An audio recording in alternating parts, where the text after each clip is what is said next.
Hello, and welcome to another episode of The End of the Search. This one I call it, What do I mean by observer? And it's based on a question somebody asked me, and the question is, Hi Nick, does the observer observe the self, or is the observer the same as the self? Are observer and witness the same? And does this also have to disappear? And the answer that I share was this. And then I'll see if I elaborate a little bit on this.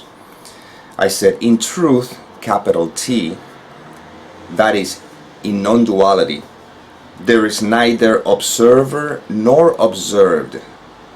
There is no witness or anything like that. What there is pure existence.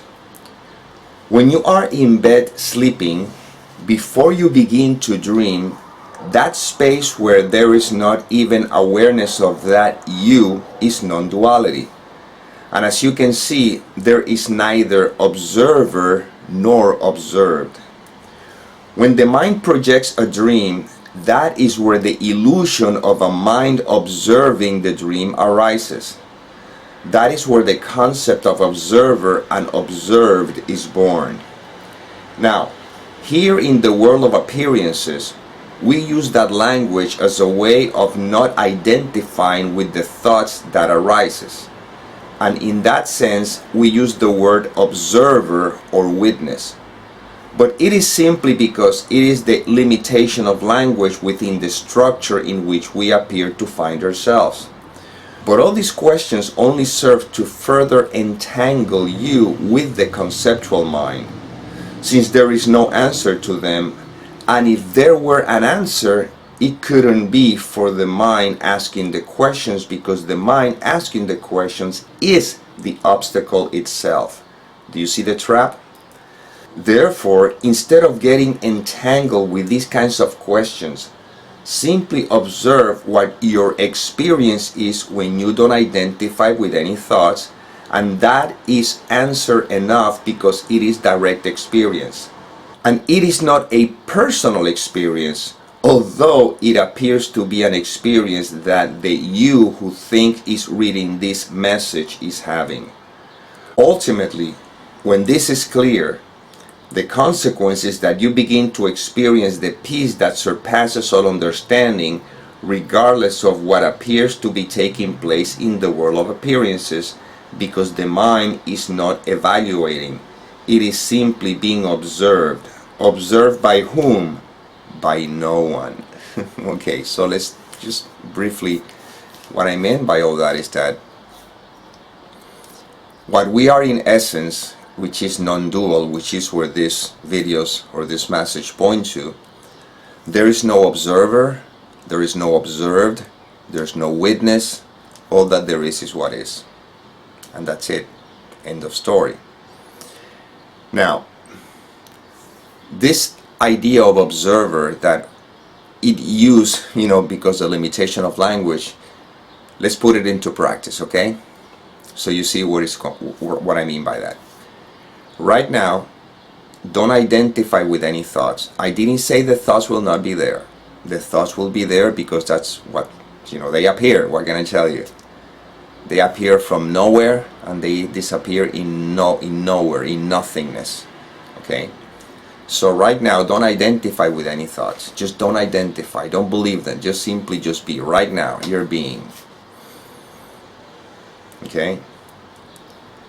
Well, the non-identification or disidentification with thinking, with the thoughts, you see, that is what I mean by being the observer.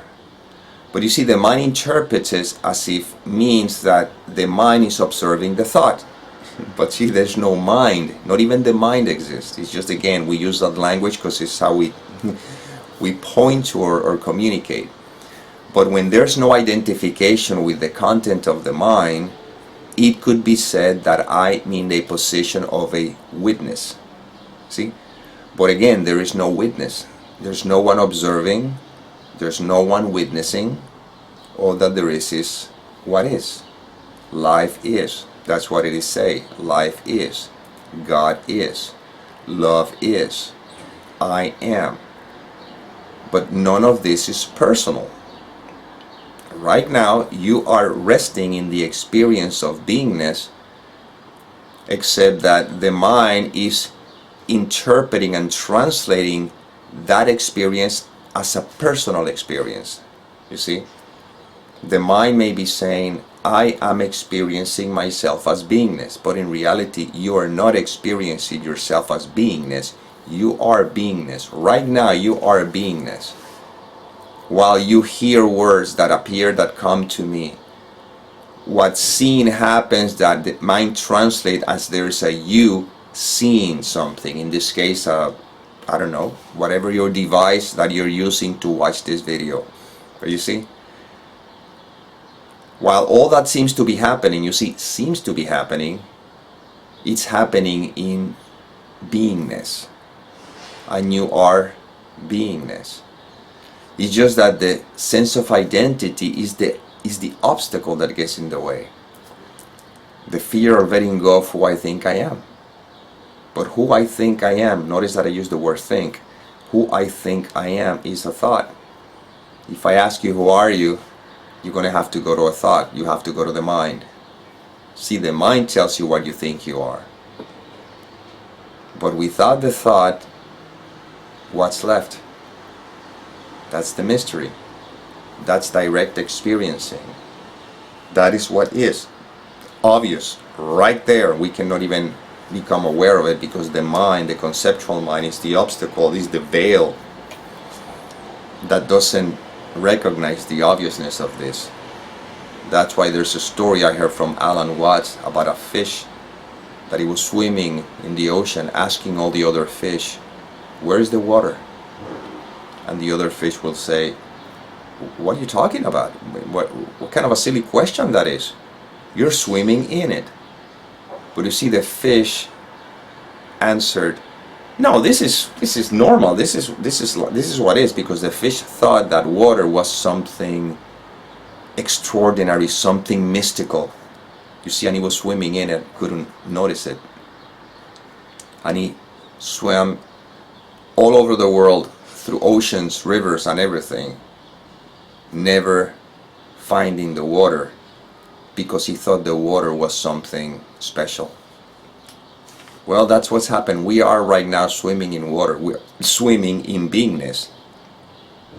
And to take it a step further, we are not swimming in beingness. We are beingness. We're part of the beingness.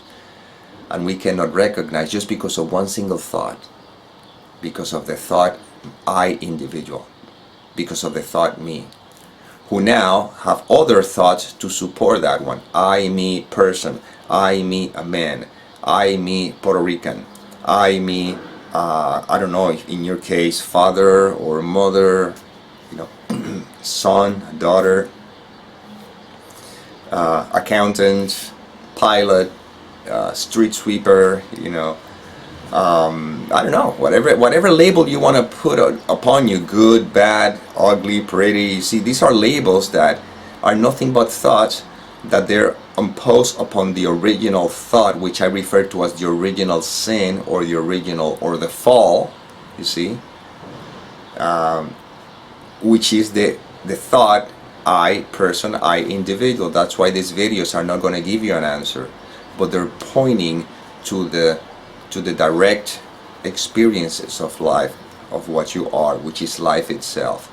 And again, we cannot talk about this. I'm pointing to see if the recognition is crystal clear. Oh my God, you see, that's it. And then life is. And then you continue living your life as you have done before. Same thing. The difference is that this change of mind, if I want to use that word, now you live your life like everybody else. The difference is that while everybody else, quote unquote, believe the content of the mind and they're reacting to everything they perceive, you are now, you see, the witness, the observer, because you're not reacting to the interpretations the mind is making of what seems to be observed. So again, you see, we still use the word observe and observer within this context, but in the end there is no observed, there is no observer. All that there is what is.